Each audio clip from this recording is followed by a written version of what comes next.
Parts of speech.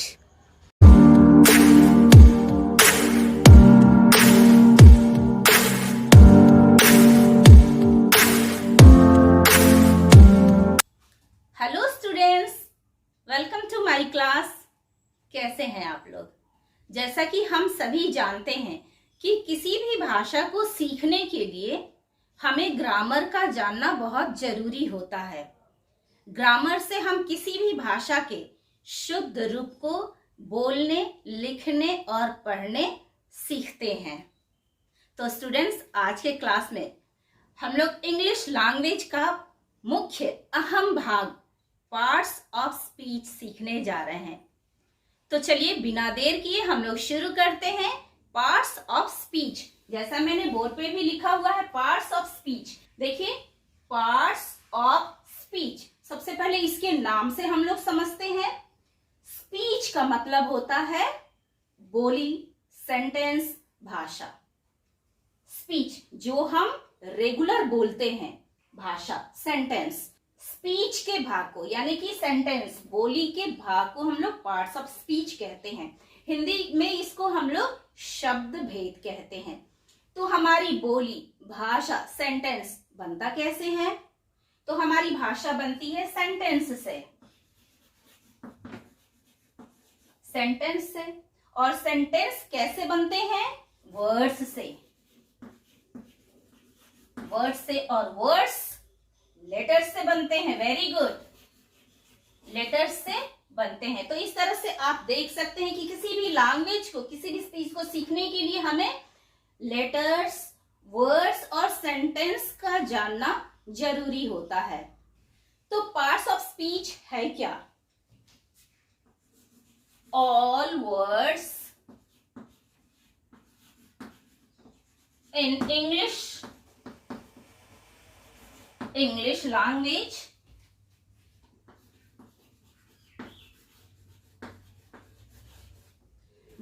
belong to a word class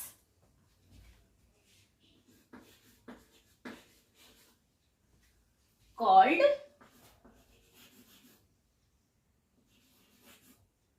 parts of speech. Parts of speech.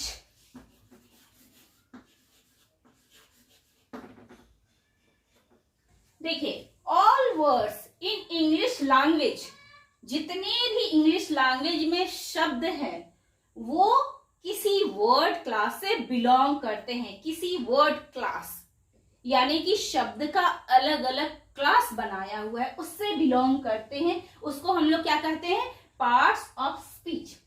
जैसे आप सभी जानते हैं कि लैंग्वेज, स्पीच कैसे बनती है? सेंटेंस से बनती है।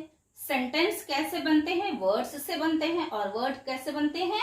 लेटर्स से बनते हैं। तो यहां बात हो रही है वर्ड की। All words in English language, जितने भी शब्द होते हैं इंग्लिश भाषा में, जितने भी शब्द होते हैं वो किसी वर्ड क्लास से बिलोंग करते हैं। उसी को हम लोग पार्ट्स ऑफ स्पीच के नाम से जानते हैं। इसको सिंपल वे में एक उदाहरण से हम लोग समझते हैं। खीर आप सभी को पसंद है, हम सभी को पसंद है। ये क्या है? एक व्यंजन है। और खीर बनता कैसे है? सबसे पहले उसमें राइस होता है, मिल्क होता है, वाटर होता है, शुगर होता है, ड्राई फ्रूट्स होते हैं, और अगर चाहे तो उसमें कुछ स्पाइसेस भी हम लोग ऐड करते हैं। तो आप देखिए, rice, water, milk, sugar, dry fruits और स्पाइसेस, ये 6 व्यंजन आपके क्या बनाते हैं? खीर बनाते हैं। ठीक उसी तरह से हमारा पार्ट्स ऑफ स्पीच है। पार्ट्स ऑफ स्पीच में भी कई इंग्रेडिएंट्स होते हैं, वर्ड क्लास होते हैं। और वो वर्ड क्लास, वो इंग्रेडिएंट्स है क्या, हम लोग लिख के पढ़ते हैं। पार्ट्स ऑफ स्पीच में कई इंग्रेडिएंट्स होते हैं। आप इंग्रेडिएंट्स कहिए या वर्ड क्लास कहिए या पार्ट्स ऑफ स्पीच कहिए। तो इसमें आते हैं noun, pronoun, verb, adverb, adjective,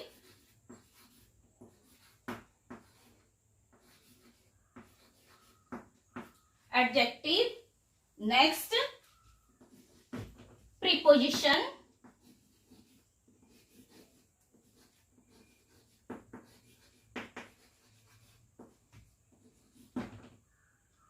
conjunction,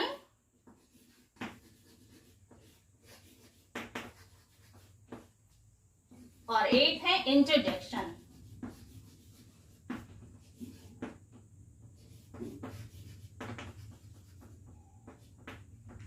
interjection तो देखिए, ये पार्ट्स ऑफ स्पीच के हमारे 8 इंग्रेडिएंट्स है जिससे मिलकर हमारा पार्ट्स ऑफ स्पीच बना है।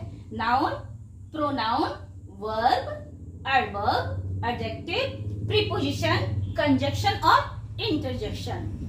तो स्टूडेंट्स, आज के क्लास में आपने देखा कि जिस तरह से खीर, जो कि एक व्यंजन है, कई इंग्रेडिएंट्स से मिलकर बनता है, ठीक उसी तरह से हमारा पार्ट्स ऑफ स्पीच एक वर्ड क्लास से मिलकर बनता है, और वो वर्ड क्लास एक एक करके मैंने आपको बोर्ड पे लिखा हुआ है। तो उम्मीद करते हैं कि ये क्लास आपको अच्छे से समझ में आ गई है।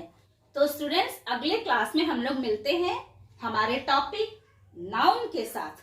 तो हमारा क्लास आप लोग मिस न करिए और बने रहिए हमारे हर एक वीडियो के साथ, ताकि आप लोग English language parts of speech को अच्छी तरीके से और आसान तरीके से समझ सके।